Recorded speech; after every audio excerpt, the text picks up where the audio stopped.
Hello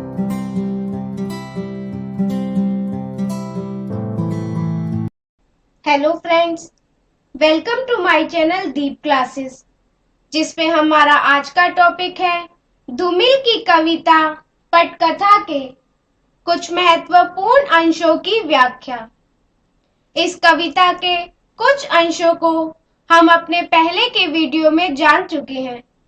अगर आपने अभी तक हमारा वो वीडियो नहीं देखा है तो आप उसे जरूर देख लें। हमारा आज का टॉपिक स्टार्ट करने से पहले मेरी आपसे एक छोटी सी रिक्वेस्ट है। अगर आपने अभी तक हमारे चैनल को सब्सक्राइब नहीं किया है तो इसे सब्सक्राइब कर लें, जिससे हमारे आने वाले वीडियो के सभी नोटिफिकेशंस आप तक पहुंच सके। चलिए बिना देरी किए हम अपना आज का टॉपिक स्टार्ट करते हैं। इस कविता का चौथा अंश देखें।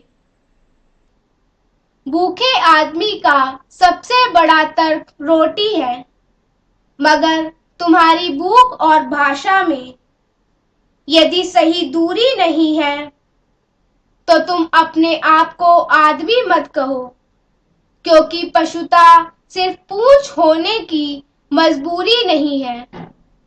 वह आदमी को वही ले जाती है जहां भूख सबसे पहले भाषा को खाती है। इस अंश के प्रसंग को देखें तो यह धूमिल की लंबी कविता पटकथा से लिया गया है।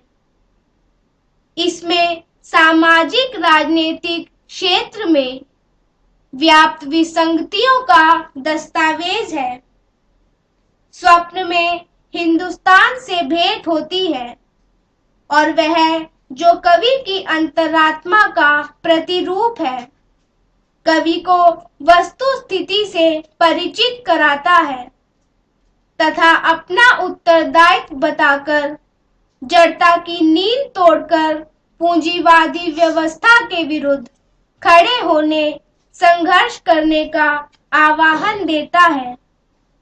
इसी सिलसिले में वह जीवन की सबसे बड़ी सच्चाई बताता है, जो उसने अपने जीवन के अनुभवों से प्राप्त की है। इस अंश की व्याख्या देखें। प्रत्येक आदमी जीना चाहता है। जीने के लिए हवा के बाद भोजन सबसे आवश्यक है। भूख की आग बुझाने के लिए रोटी चाहिए और रोटी पाने के लिए मनुष्य सब कुछ करने को तैयार हो जाता है। यदि परिश्रम से रोटी नहीं मिलती तो वह चोरी, डकैती, हत्या तक करने में संकोच नहीं करता और अपने इस कार्य को न्याय संगत तथा उचित बताने के लिए नाना प्रकार के तर्क देता है। भूखे आदमी के सामने दो ही विकल्प हैं, या तो भूख की ज्वाला में चुपचाप जलता रहे, भूख की पीड़ा सहते सहते अपने प्राण गंवा दे, या फिर चीखे, चिल्लाए, प्रतिरोध करे और जिन्होंने उसे भूखा रहने के लिए मजबूर रखा है, उन शोषकों, उत्पीड़कों के विरुद्ध आवाज उठाए, विद्रोह करे। बुद्धिजीवी, कलाकार, साहित्यकार, कवि के सामने भी दो रास्ते हैं। या तो समाज में जो कुछ हो रहा है, अन्याय, अत्याचार, शोषण, उत्पीड़न, उसे चुपचाप देखता रहे, मौन रहे, अपनी अंतरात्मा की आवाज को दबाता रहे, या फिर उसके विरुद्ध आवाज उठाए, सच्चाई से जनता को अवगत कराए, देश की दयनीय स्थिति के लिए उत्तरदायी शक्तियों के काले कारनामों का भंडाफोड़ कर जनता को ललकारे, विद्रोह करने का आह्वान करे।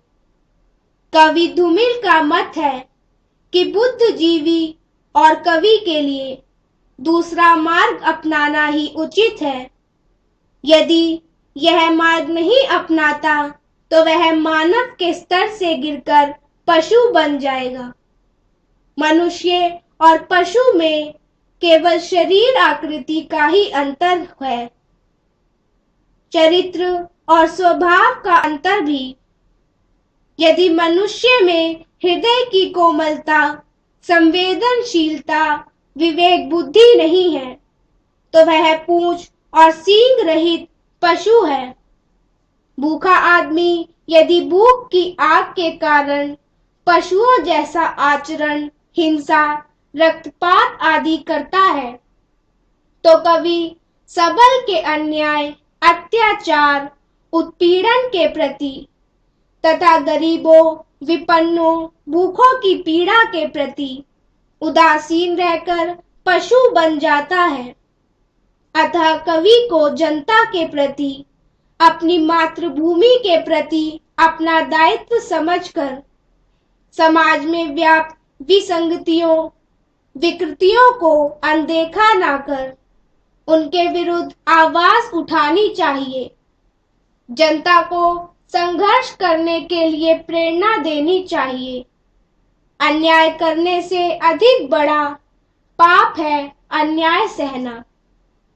इस अंश की विशेषता देखें तो इसमें मार्क्सवादी विचारधारा का प्रभाव है।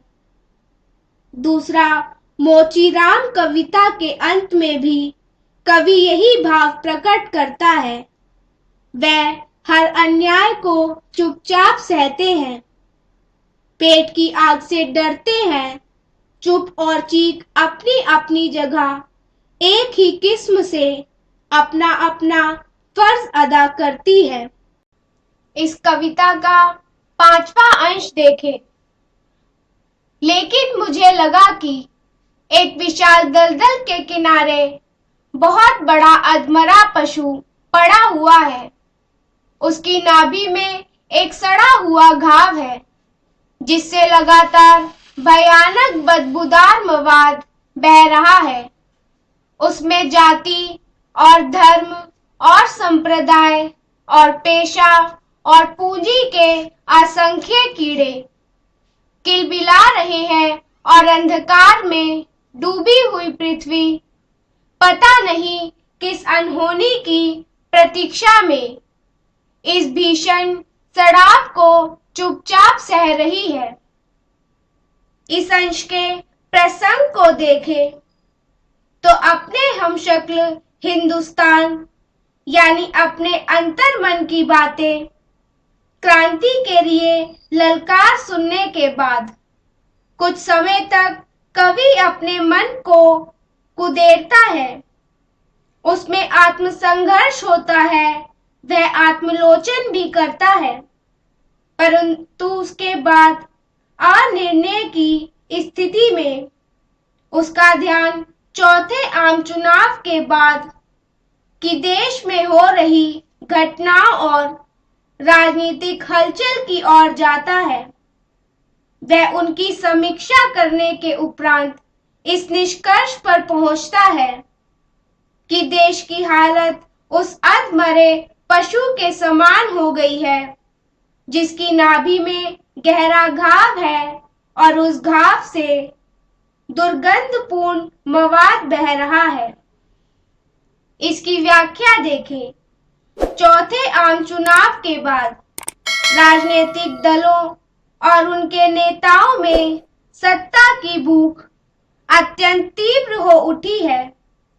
कुर्सी पाने के लिए, गद्दी पर बैठने के लिए आपाधापी, छीना झपटी के माहौल में विधायक और सांसद गुंडे पहलवानों की तरह आचरण करने लगे। सारे नैतिक मूल्य, मर्यादाएं भुला दी गई। सर्वत्र भ्रष्टाचार, भाई भतीजावाद और गुंडागर्दी थी। देश की चिंता किसी को नहीं थी। सब अपने निहित स्वार्थों की पूर्ति में संलग्न थे। देश और समाज की स्थिति उस अधमरे पशु के समान दयनीय हो गई थी जो किसी कीचड़ और दलदल भरी पोखर के किनारे अर्धचेतन दशा में पड़ा था, जिसकी नाभि में गहरा घाव हो और उस पर सड़े घाव से बदबूदार मवाद बह रहा हो। जातिवाद, सांप्रदायिक विद्वेष, छल कपट, शोषण, उत्पीड़न, भ्रष्टाचार के बिलबिलाते कीड़े उस अधमरे पशु की हालत खराब कर रहे थे। देश कीचड़ और दलदल भरी पोखर बन गया था, जिससे निकलना देशवासियों के लिए संभव नहीं था और स्वयं देशवासियों की स्थिति उस अधमरे जानवर के समान थी। देश की जनता सब देखते हुए भी उदासीन और निष्क्रिय थी, सब चुपचाप सह रही थी। वह जड़ता की पंख में फंस गई थी। सर्वत्र निराशा, हताशा, दिशाहीनता, निष्क्रियता और जड़ता का अंधकार था। लगता था कि देश किसी पर्वत के कगार पर खड़ा हुआ किसी भयानक दुर्घटना का इंतजार कर रहा है, जिसके धक्के से वह नीचे गहरे खड्डे में गिर जाएगा और उसका अस्तित्व ही समाप्त हो जाएगा। इस अंश की विशेषता देखें तो देश की तुलना दलदल के किनारे अधमरे घायल पशु से करके कवि ने समकालीन जीवन का विभत्स चित्र साकार किया है। दूसरा, देश को अधमरा पशु बताना। इसमें सांग रूपक अलंकार का प्रयोग किया गया है। इस कविता का छठा अंश देखें। भूख और भूख की आड़ में चबाई गई चीजों का अक्स उनके दांतों पर ढूंढना बेकार है। समाजवाद उनकी जुबान पर अपनी सुरक्षा का एक आधुनिक मुहावरा है, मगर मैं जानता हूं कि मेरे देश का समाजवाद माल गोदाम में लटकती हुई उन बाल्टियों की तरह है जिस पर आग लिखा है और उनमें बालू और पानी भरा है। इस अंश के प्रसंग को देखें तो यह धूमिल की कविता पटकथा से लिया गया है। इन पंक्तियों में नींद टूटने पर कथानायक 5वें आम चुनाव के बाद की देश की स्थिति की समीक्षा करते हुए कहता है कि देश में कुछ परिवर्तन तो हुआ था, पर वह कोई खास नहीं था।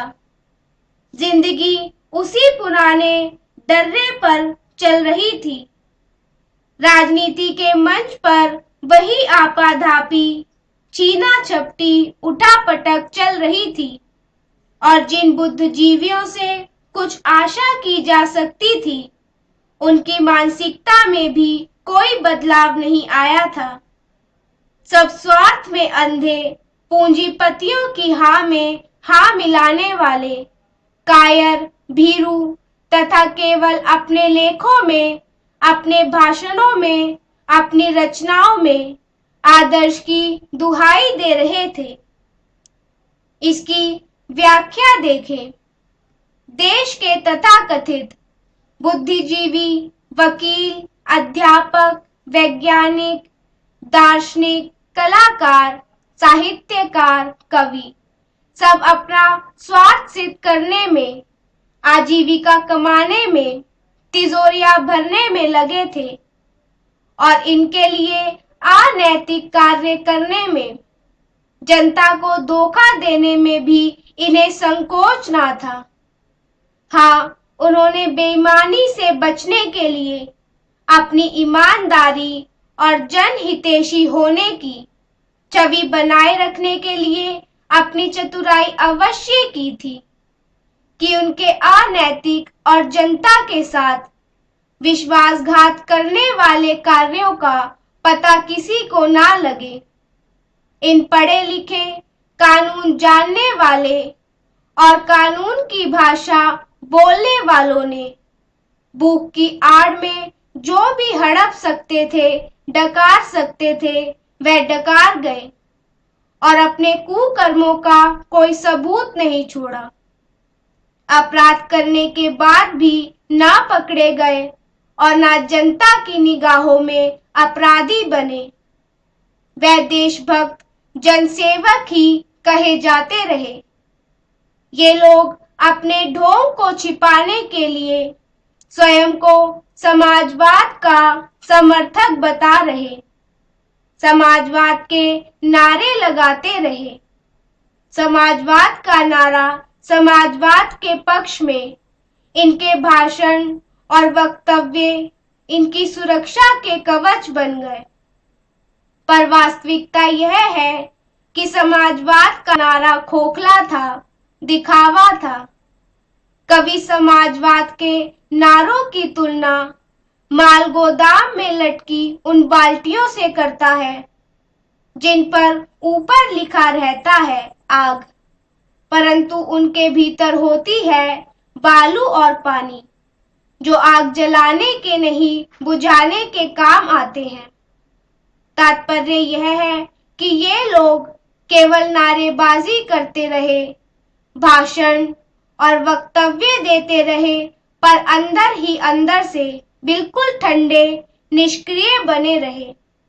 इन्होंने देश में समाजवाद लाने के लिए कोई ठोस कार्य ईमानदारी से नहीं किया।